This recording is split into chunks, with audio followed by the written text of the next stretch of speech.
할렐루야. 오늘은 한국교회가 맥주 감사절로 지키는 복된 주일입니다.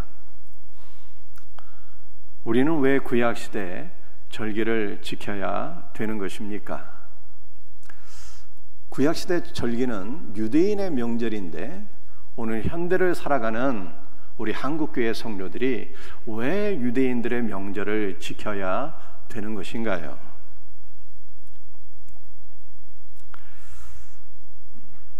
구약의 절기가 유대인의 명절이기 때문에 지킬 필요가 없다는 생각은 구약 성경은 유대인들에게 주신 말씀이기 때문에 오늘 현대를 살아가는 우리 성도들에게는 구약이 아무런 필요성이 없다는 것과 같은 주장입니다. 구약 성경을 부정하는 것이 이단인 것처럼 구약의 절기를 부정하는 것도 매우 잘못되고 위험한 생각인 것입니다. 신약성경 로마서 2장 28절 29절 말씀이에요. 무릇 표면적 유대인이 아니요 표면적 육신의 할례가 아니라 오직 이면적 유대인이며 할례는 마음에 알지니 영에 있고 율법 조문에 있지 아니한 것이라. 사도 바울은 말씀하기를 표면적 유대인이 아니라고 했습니다. 이 표면적이라고 하는 것은 눈에 보인다 이 뜻이에요. 눈에 보이는 혈통적 유대인이 아니고 이면적 유대인이 참 유대인이라고 그랬어요. 이면적이라고 하는 것은 표면적이라는 말과 상반되는 의미를 가지고 있습니다. 이면적이라고 하는 뜻은 예수 그리스도를 믿어서 영적으로 거듭나서 그 영의 예수 그리스도의 피가 흐르는 성도가 참된 유대인이라고 하는 뜻입니다. 그러므로 구약 성경은 참된 유대인, 거듭난 성도들에게 주신 하나님의 말씀이며 구약의 절기도 영적으로 거듭난 성도들이 예수 그리스도 안에서 영적인 의미를 깨닫고 지켜야 되는 복된 절기인 것을 믿으시기를 바랍니다. 우리 구약시대는 세 가지 절기를 중요하게 여기며 지켰습니다. 어떤 절기일까요? 오늘 본문 말씀 출애굽기 23장 15절 16절에 세 가지 절기가 잘 나타나 있습니다. 너는 무교병의 절기를 지키라. 맥주절을 지키라. 이는 내가 수고하여 밭에 뿌린 것에 첫 열매를 거두미니라. 수장절을 지키라 라고 말씀하셨어요. 이게 세 가지 절기입니다. 유월절, 이 유월절을 가리켜서 무교병의 절기라고 표현하고 있죠. 여러분들 이 유월절은 8일 동안 진행되는 절기입니다. 유월절이 무엇인가는 우리가 많이 들어서 잘 알고 계실 줄로 믿습니다. 어린 양의 피로서 구원받은 것을 기억하고 감사하는 절기가 유월절이에요. 그런데 유월절 다음 날이 무교절인데 이 무교절은 7일 동안 진행되는 절기입니다. 왜 무교절이라고 할까요? 무교병을 먹어야 되는 절기이기 때문에 무교절이라고 해요. 그래서 이 유월절과 무교절을 가리켜서 무교병을 먹는 절기다 이렇게 15절에 우리들에게 말씀하고 있습니다. 맥주절을 지키라 라고 말씀하셨어요. 맥주절. 여러분들 맥주절은 어떠한 절기입니까?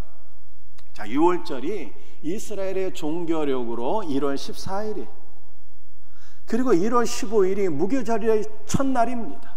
그리고 1월 16일이 되면 초실절이 되는데 이 초실절은 이스라엘 전역에서 가장 먼저 추수한 보리의 첫 단을 하나님께 예물로 바치는 절기가 바로 초실절이에요. 그리고 이 초실절부터 시작해서 7주가 지나가게 되면 77절이라고도 하고 무교절이라고도 하고 오순절이라고도 하는 절기가 오게 되는 것입니다. 이 무교절은 밀의 첫 단을 하나님께 거룩한 제물로 바치는 절기가 바로 맥주절이요, 칠칠절이요, 오순절인 것입니다. 그 수장절을 지키라고 말씀했어요. 수장절은 이스라엘 전역에서 거두어들인 보리와 밀의 그 곡식들을 저장해서 창고에 저장하는 절기가 바로 수장절이요 초막절이다 라고 하는 것을 우리가 기억하시면 좋겠습니다. 여러분들 이 세 가지 절기는 일단 기본적으로 곡식 추수와 연결되어 있어요. 6월절은 어린 양의 피로 구원받은 절기지만 그 다음 날이 초실절, 보리를 수확하는 날이거든요. 그리고 그로부터 7주가 지나게 되면 맥추절, 밀의 수확과 연결되어 있어요. 그리고 수장절은 곡식을 저장하는 절기잖아요. 그런데 이것은 이면적, 표면적인 의미고 눈에 보이지 않는 영적인 의미가 있으니 그 영적인 의미가 무엇이겠습니까? 6월절은 우리가 그리스도의 은혜로 구원받은 것을 기억하고 감사하는 절기요, 맥추절은 우리가 그리스도의 알곡으로 추수가 된 것을 기억하며 감사하는 절기예요. 수장절은 알곡으로 추수된 우리 성도들이 천국 창고에 저장되었다는 거예요. 천국 창고에 우리를 알곡으로 저장하신 그리스도의 은혜를 기억하면서 지키는 절기가 바로 수장절인 것입니다. 여러분들, 우리는 절기를 어떻게 지켜야 되는 것입니까? 위로 하나님께는 감사의 예물을 드리고 아래로 성도 간에 기쁨과 감사함과 즐거움으로 이 절기를 지켜야 되는 것입니다. 이 절기의 지킴에 대해서 신명기 16장 16절이 우리들에게 이렇게 말씀하고 있습니다.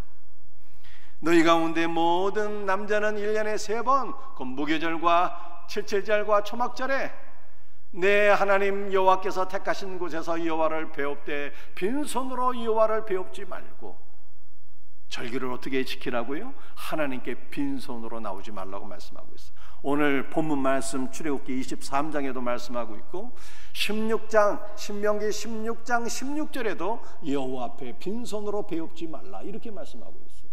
아니, 우리 하나님 무슨 돈 좋아하시는 분도 아닌데, 아니 좀 이렇게 듣기 좀 불편하잖아요. 이게 거북하기도 하고 왜 빈손으로 나오지 말라 이렇게 말씀하셨을까요?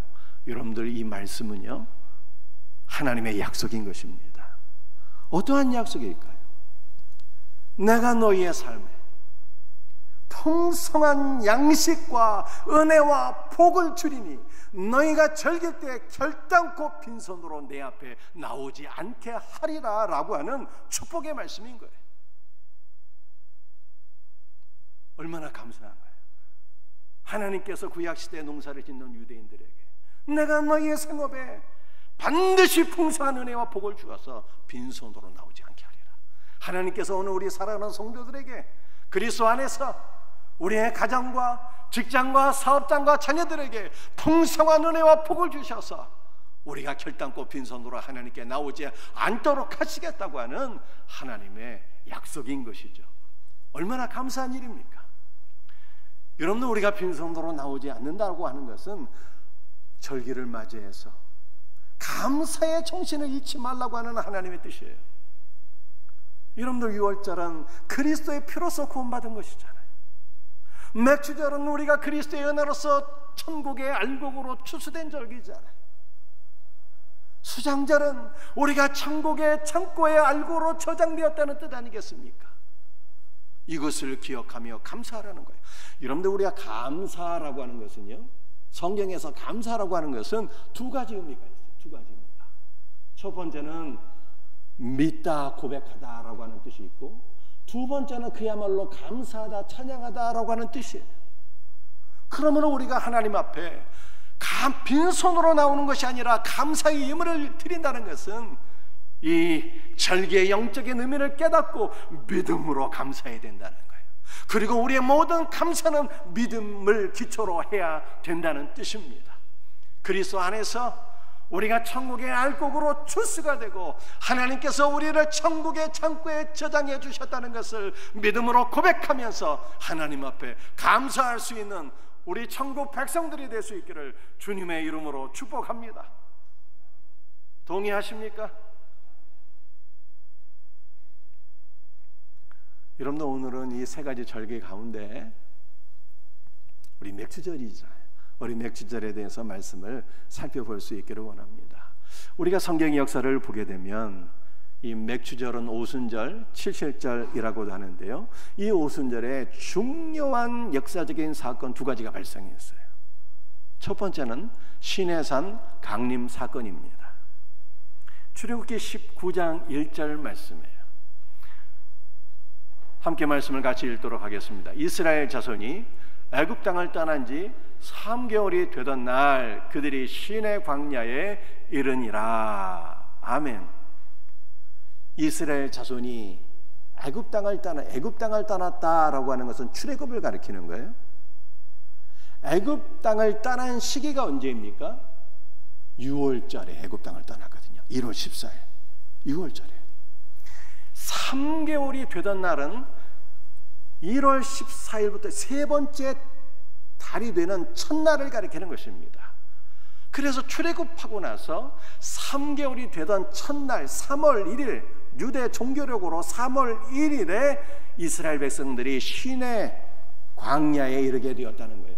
출애굽하고 나서 3개월이 되던 첫 번째 날 3월 1일에 이스라엘 백성들이 시내 산에 이르게 되었습니다. 시내 산에 이르게 되었을 때 그 다음에 어떠한 일들이 일어나게 되었을까요? 신명기 33장 2절 말씀에 여호와께서 시내 산에 오시고 1만 성도 가운데 강림하셨고 그의 오른손에는 그들을 위해 번쩍이는 불이 있도다. 여러분들 이스라엘 백성들이 시내 광야에 도달하던 그때가 바로 오순절 직전이에요. 태양력으로 하게 되면 5월 말에서 6월 초가 되는 시점입니다. 그리고 하나님께서는 정확하게 오순절에 여호와 하나님께서 시내산에 강림하셨어요. 1만 성도 가운데 강림하셨다라고 말씀하고 있는데 원문의 정확한 의미는 하늘에 1만 천군 천사로부터 이 땅에 시내산에 강림하셨다는 뜻입니다. 하나님 보호자 둘레에 1만 천군 천사들이 하나님께 경배를 드리고 있는데 그 하늘의 1만 천군 천사들로부터 여호와 하나님께서 시내산에 강림하셨다는 거예요. 오순절에 하나님께서 시내산에 강림하신 목적이 무엇입니까? 하나님의 오른손에는 이스라엘을 위한 번쩍이는 불이 있대요. 이 번쩍이는 불은 불같은 말씀을 가리키는 것입니다. 하나님께서는 오순절에 이스라엘 백성들에게 불같은 말씀을 주시기 위해서 강림하신 것입니다. 그 다음 신명기 33장 3절 말씀을 보시겠어요? 모든 성도가 그의 수중에 있으며 주의 발 아래에 앉아서 주의 말씀을 받는도다. 하나님께서 시내산에 강림하셨을 때 시내산 전체가 성전이 되었습니다. 하나님께서 임재하신 그곳이 거룩한 성전이요 하나님께서 임재하신 그곳이 거룩한 하나님의 나라인 것을 믿으시길 바랍니다. 하나님께서 임재하신 시내산 정상은 가장 거룩한 지성소예요. 모세는 하나님의 부르심을 받아 시내산의 정상 그 거룩한 지성소까지 오르게 되었어요. 이스라엘 12지파의 장로들은 하나님의 부르심을 받아서 시내산 중턱까지 오르게 되었는데 시내산 중턱은 성소를 가리키는 것입니다. 성소까지 이르게 되었어요. 그리고 이스라엘 백성들은 성소에 오르지 못하고 시내산 밑에 있게 되었는데 이 시내산 밑은 성전의 뜰을 가리키는 것입니다. 이 주의 발 아래에 앉아서는 바로 이스라엘 백성들이 성전 뜰에 앉아서 하나님의 말씀을 받았다는 거예요. 하나님께서 불같은 능력의 말씀, 생명의 말씀을 주시기 위해서 시내산에 강림하셨는데 그들은 모세를 통해서 주님의 말씀을 받게 되었습니다. 이 말씀을 받는다가 원문의 의미는 말씀을 받아 가지고 가다 이런 뜻이에요. 이스라엘 백성들이 시내산에 임재하신 하나님으로부터 불같은 능력의 말씀을 받아 가지고 갔는데 어디로 갔습니까? 하나님께서 약속하신 땅 가나안으로 갔어요. 여러분들 가나안은 젖밥꿀이 흐르는 땅인데 그 땅은 바로 하나님 나라를 상징하는 거예요. 그러므로 하나님 나라에 들어가기 위해서는 무엇이 있어야 된다는 것입니까? 말씀을 받아야 된다는 거예요. 말씀을 받는 자만이 하나님 나라에 들어갈 수 있다는 것이 오순절에 나타난 첫 번째 영적인 메시지예요. 여러분, 하나님의 말씀이 무엇입니까? 하나님의 말씀은 바로 말씀이신 예수 그리스도를 가리킨 예수님의 말씀이시잖아요. 요한복음 1장 1절과 14절 말씀이에요. 태초에 말씀이 계시니라. 이 말씀이 하나님과 함께 계셨으니 이 말씀이 곧 하나님이시니라. 말씀이 육신이 되어 우리 가운데 거하심에 우리가 그의 영광을 보니 아버지의 독생자의 영광이요 은혜와 진리가 충만하더라. 말씀이신 예수님이 우리 가운데 계실 때 우리가 천국 들어간다는 것이 오순절의 영적 메시지인 것입니다. 살아가는 성도들이요, 천국은 누가 들어갈 수 있는 것입니까? 돈 가지고 못 가고요. 지식과 권세와 명예가 있을지라도 들어가지 못하고요. 천국은 윤리와 도덕과 철학이 있어도 들어가지 못하고요. 오직 말씀이신 예수 그리스도를 믿음으로 영접한 성도만이 천국 들어가게 될 것을 믿으시기를 바랍니다. 오순절의 영적 의미는 우리에게 구원의 길을 보여주신 거예요. 오순절에 나타난 영적 메시지는 구원의 길이 무엇인가를 우리들에게 말씀하고 있는 것입니다. 구원의 길이 무엇입니까? 말씀이신 예수 그리스도예요. 믿으시면 아멘 하시길 바랍니다. 우리는 말씀이신 예수 그리스도를 믿음으로 영접해서 이미 다 구원을 받았어요. 그러므로 이제 우리는 어떻게 살아야 되는 것입니까? 천국 그날 가는 그날까지 말씀이신 그리스도와 동행하며 살아야죠. 말씀이신 그리스도를 가까이 하고 그분을 사랑하고 말씀 안에서 그리스도 예수를 만나고 말씀 안에서 주 예수로 충만해지고 천국 가는 그날까지 주님의 말씀을 여러분의 손에서 떼어놓지 말고 늘 말씀이신 그리스도와 함께 동행할 수 있는 우리 복된 성도들 다 될 수 있기를 예수 그리스도의 이름으로 축복합니다. 주 예수를 믿고 구원받았지만 말씀에서 멀어진 성도들이 있습니까? 말씀을 사랑하고 말씀을 신뢰하고 말씀이신 그리스도를 높이며 말씀 안에 거하라고 성경이 말씀하고 있는 거예요.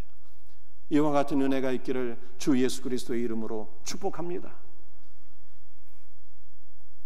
천국은 진리의 말씀이신 예수 그리스도를 통하지 않으면 갈 수 없다는 것을 성경은 너무나도 많이 말씀하고 있어요. 특별히 오순절을 통해서.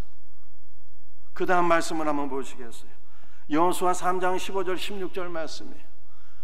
요단이 곡식 거두는 시기에는 항상 언덕에 넘치더라. 궤를 맨 자들이 요단에 이르며 궤를 맨 제사장들의 발이 물가에 잠기자 곧 위에서부터 흘러내리던 물이 그쳐서. 여러분들 곡식을 거두는 시기는 초실절부터 오순절까지의 시기를 가리키는 거예요. 여러분들 오순절에 어떤 역사가 일어나게 되었습니까? 여러분들 곡식 거두는 시기에는 요단강이 범람하게 돼요. 사람이 능히 건널 수 없는 창이란 강이 됩니다. 그런데 출애굽한 성도들이 이스라엘 백성들이 광야 40년 훈련을 거쳐서 요단을 건너 가나안에 들어가는데 이때 요단강이 범람해서 사람이 건널 수 없는 강이 되어버렸어요. 그렇다면 이스라엘 백성들은 이 요단강을 도대체 어떻게 건넌 것입니까? 이스라엘의 모든 남녀노소가 단 한 명도 빠짐없이 요단을 통과하여 가나안 땅에 들어가게 되었는데요. 그 비결이 무엇일까요? 제사장들이 어깨에 언약궤를 메고 요단에 들어가게 되었을 때 위에서부터 흘러내리던 요단 강물이 딱 멈춰서서 마른 땅이 드러나게 되었고 이스라엘 백성들이 마른 땅을 밟고 가나안에 들어가게 되었다라고 하는 것을 말씀하고 있어요. 여러분들 제사장이 어깨에 언약궤를 메었는데 왜 그것이 언약궤입니까? 그 궤 안에 언약의 말씀이 들어있기 때문에 그런 거예요. 말씀이신 그리스도를 통하여 올해는 요단을 건너 하나님의 나라에 들어가게 된다는 것을 오순절은 우리들에게 강조하고 있는 것입니다. 그러므로 우리의 일평생에 주님의 말씀을 사랑하고 말씀 안에서 우리의 믿음의 날마다 성장해가며 말씀이신 그리스도를 힘입어 그리스도와 함께 하나님 나라를 소망하며 살아갈 수 있는 주님의 나라에 넉넉하게 들어갈 수 있는 우리 복된 성도들이 될 수 있기를 주님의 이름으로 축복합니다. 여러분들 오순절에는 두 번째 역사적인 사건이 있게 되었는데요, 그것은 오순절 성령 강림 사건입니다. 사도행전 2장 3절 말씀을 함께 같이 읽도록 하겠습니다. 마치 불의 혀처럼 갈라지는 것들이 그들에게 보여 각 사람 위에 하나씩 임하여 있더니, 초대교회 사도들과 120명의 성도들이 성령의 강림을 사모하면서 마가의 다락방에 모여서 10일 동안 기도하게 되었을 때 성령께서 강림하시게 되었어요. 그런데 그 성령께서 강림하실 때 어떤 일들이 일어나게 되었습니까? 마치 불의 혀처럼 갈라지는 것들이 초대교회 성도들에게 하나씩 임하게 되었다, 이렇게 말씀하고 있어요. 불의 혀처럼 갈라지는 것. 여러분들, 불의 혀처럼 갈라지는 것이 무엇입니까? 여러분들, 혀라고 하는 것이 영어로 tongue이잖아요. tongue. 이 혀를 tongue이라고 그래요. 그런데 이 tongue이라고 하는 단어는 언어, 방언이라고 하는 뜻을 가지고 있습니다.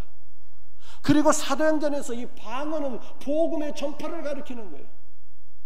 여러분들, 우리가 흔히 방언을 기도의 은사라고 우리가 알고 있는데, 사도행전에 나타난 방언은 기도의 은사가 아니라 복음의 전파를 가리키는 거예요. 그러므로 오순절에 성령께서 임하실 때 불의 혀 같은 것이 각 사람에게 임했다는 것은 성령께서 불같은 말씀으로 성도들에게 임재하셨다는 것입니다. 불같은 능력의 말씀으로, 생명의 말씀으로 성령께서 성도들에게 임재하셨다라고 성경은 말씀하고 있어요. 그러므로 구약시대의 시내산 강림 사건과 신약의 오순절 성령 강림 사건은 동일한 사건이 두 번 반복된 것입니다. 하나님께서는 역사에 동일한 사건을 두 번 반복하셨어요. 그 이유가 무엇일까요? 구원의 길이 무엇인가를 우리들에게 강조하고 또 강조한 것입니다. 구원의 길은 말씀이신 예수 그리스도라는 거예요. 말씀이신 예수 그리스도를 통해서 우리는 이 땅을 떠나서 주님께서 오르신 거룩한 성전에 들어가는 거예요. 주님께서 오르신 하나님의 나라는 거룩한 성 새 예루살렘인데, 이 새 예루살렘은 그리스도의 몸이야. 천상의 교회인 것입니다.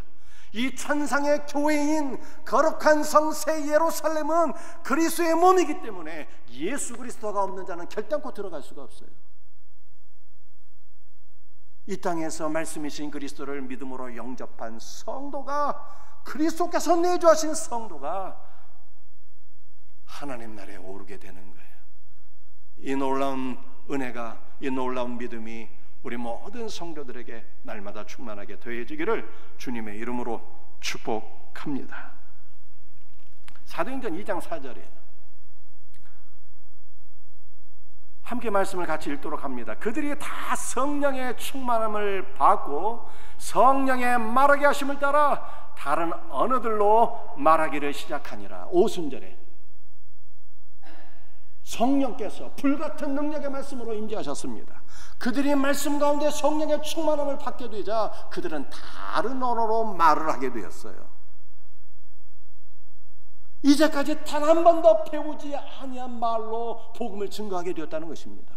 여러분들, 우리는 중학교, 고등학교, 대학 영어 공부 열심히 했지만 영어 잘 말하지 못하잖아요. 그런데 이 초대교회 사도들, 성도들은 배우지 못한 사람들이 많이 있었는데, 그럼에도 불구하고 그들이 배우지 아니한 다른 언어로 복음을 증거하게 되었다라고 하는 뜻입니다. 왜 성령께서는 오순절에 초대교회 성도들에게 임재하셔서 다른 언어로 복음을 증거하게 하셨을까요?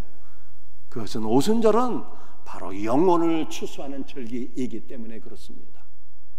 오순절은 영혼을 추수해서 거룩한 산제물로 하나님께 드리는 절기인 것을 믿으시길 바랍니다.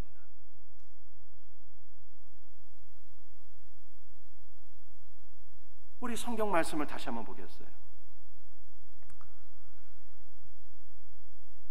여호수아 3장 15절 16절 우리 말씀입니다. 우리 아까 살펴본 말씀이에요.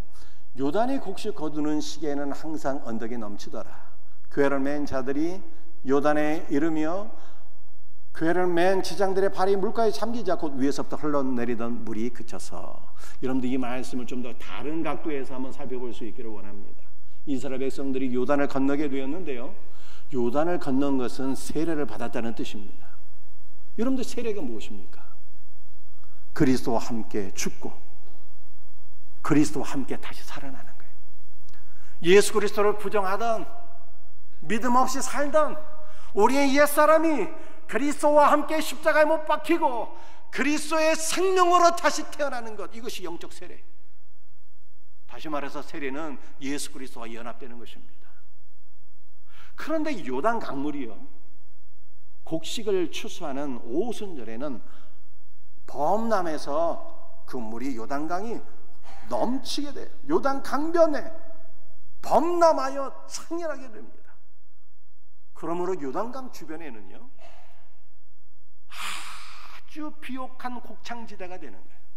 이스라엘의 가장 비옥한 곡창지대가 어디냐? 요단강 좌우편이에요. 왜냐하면 곡식이 추수할 무렵에는 항상 요단강이 범람해서 이 강 주변이 가장 비옥한 곡창지대가 되는 것입니다.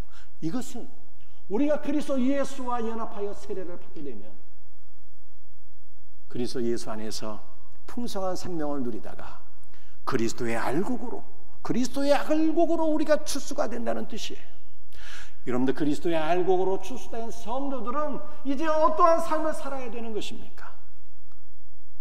주 예수의 복음을 증거해서 영혼을 추수하는 추수꾼이 되어야 되는 거예요. 여러분들, 성경에서 이건 좋은 단어는 이단들이 죄다 갖다 쓰고 있는데요, 신천지에서 이 추수꾼이라는 말을 쓰고 있잖아요. 신천지의 추수꾼은 어떤 뜻입니까? 영혼을 사냥한다는 뜻이에요. 교회 안에 몰래 잠입해서 성도의 영혼을 사냥해서 교회를 분열시키고 교회를 깨트리는 것이 신천지 추수꾼의 사역이에요. 그러나 우리는 그러한 사탄의 추수꾼이 아니라 거룩한 추수꾼이 되어야 돼요. 그리스도의 은혜로 말미암아 그리스도의 알곡으로 추수가 된 우리 성도들은 주 예수의 복음을 증거해서 한 영혼을 구원하여 거룩한 산재물로 하나님께 드리는 거룩한 추수꾼이 될 수 있기를 주님의 이름으로 축복합니다. 여러분들, 이것이 오순절의 두 번째 영적 메시지, 오순절의 첫 번째 영적 메시지는 무엇이라고요? 구원의 길이 무엇이냐는 거예요. 말씀이신 예수 그리스도와 우리의 구원의 길이다. 두 번째 오순절의 메시지는 무엇입니까? 그리스도의 알곡으로 추수된 성도들은 거룩한 추수꾼이 되어서 주 예수의 복음을 증거하여 한 영혼을 하나님께로 인도해서 거룩한 산제물로 드리라는 것입니다. 우리 마지막 성경 구절이에요. 레위기서 23장 17절 말씀입니다. 너희의 초소에서 10분의 2 에바로 만든 떡 2개를 가져다가 흔들지니 이는 고운 가루에 누룩을 넣어서 구운 것이요 이는 첫 요제로 여호와께 드리는 것이며. 여러분들, 이 오순절에는 하나님께 거룩한 예물을 드렸거든요. 많은 예물을 드렸지만 그 가운데 대표적인 것이 떡 2개입니다. 아니, 어떻게 떡 2개를 하나님께 드렸을까요? 고작? 그런데 이 떡 2개가 매우 큰 사이즈예요. 10분의 2 에바로 만든 떡 2개인데요, 이 10분의 2 에바는 오늘날의 단위로 환산하게 되면 22리터입니다. 1리터짜리 페트병 22개 양이에요. 이 10분의 2 에바로 만든 떡 2개를 하나님께 요제로 드리고, 그리고 이 떡 2개를 이웃들과 더불어 나누며 즐겁게 이 명절을 보냈던 것입니다. 여러분들, 이 떡 2개를 왜 나눠주었을까요? 이 떡 2개는 일단 육신의 양식이겠죠. 가난한 이웃들을 초대해서 육신의 양식을 나눠 먹은 거예요. 여러분들, 맛있는 음식 이웃과 나눠 드실 수 있는 우리 성도들 되시기를 바랍니다. 여러분들, 이 떡 2개는요 하나님의 말씀이 기록된 모세의 돌비를 가리키는 거예요. 모세의 돌비. 언약궤 안에 그 돌비가 2개 있었잖아요. 계명이 기록된 돌비가 2개 들어있었는데 바로 그렇게 하나님의 말씀에 기록된 이 돌비를 가리키는 것입니다. 그러므로 오순절에 떡 2개를 나눠 먹은 것은 말씀을 나누라고 하는 뜻이에요.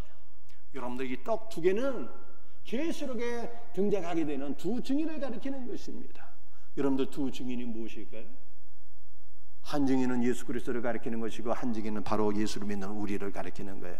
즉 두 증인은 교회를 상징하는 것입니다. 그러므로 떡 2개를 나누어 먹었다는 것은 교회의 사명이 무엇인가를 우리들에게 가르쳐주고 있는 거예요. 교회의 사명이 무엇입니까? 생명의 말씀을 증거하여서 영혼을 구원하여 거룩한 산제물로 하나님께 드리는 것이 바로 교회의 사명인 것입니다. 이것이 바로 오순절에 나타난 영적 메시지예요. 사명 감당하는 우리 생명샘교회 성도들이 될 수 있기를 주 예수 그리스도의 이름으로 축복합니다. 말씀을 마치겠어요. 오순절에는 2가지 영적인 메시지가 있는데, 하나는 하나님께서 동일하게 2개의 사건을 반복하심으로써 구원의 길이 무엇인가를 보여주신 거예요. 하나님께서 우리에게 오순절을 통해서 보여주신 구원의 길은 진리의 말씀이 되시는 예수 그리스도예요. 진리의 말씀이 되신 예수 그리스도를 믿음으로 영접하는 자가 구원받는 거예요. 여러분들이 구원받은 신자입니까? 어떻게 알 수 있겠어요? 진리의 말씀을 사랑하는지를 보시면 알 수 있어요. 진리의 말씀으로 구원받은 성도는 반드시 진리의 말씀을 사랑합니다. 성경 읽고 말씀을 깊이 묵상하고 말씀 안에 거하는, 말씀과 동행할 수 있는 우리 성도들이 될 수 있기를 주님의 이름으로 축복합니다. 오순절에 나타난 2번째 영적인 메시지는 다른 복음, 다른 언어로서 복음을 증거합니다. 복음을 증거하여 영혼을 구원하여 하나님께 드리는 거룩한 추수꾼이 되는 거예요. 전도의 사명을 감당하는 우리 두 증인 거룩한 교회가 될 수 있기를 주님의 이름으로 축복합니다. 기도하시겠어요?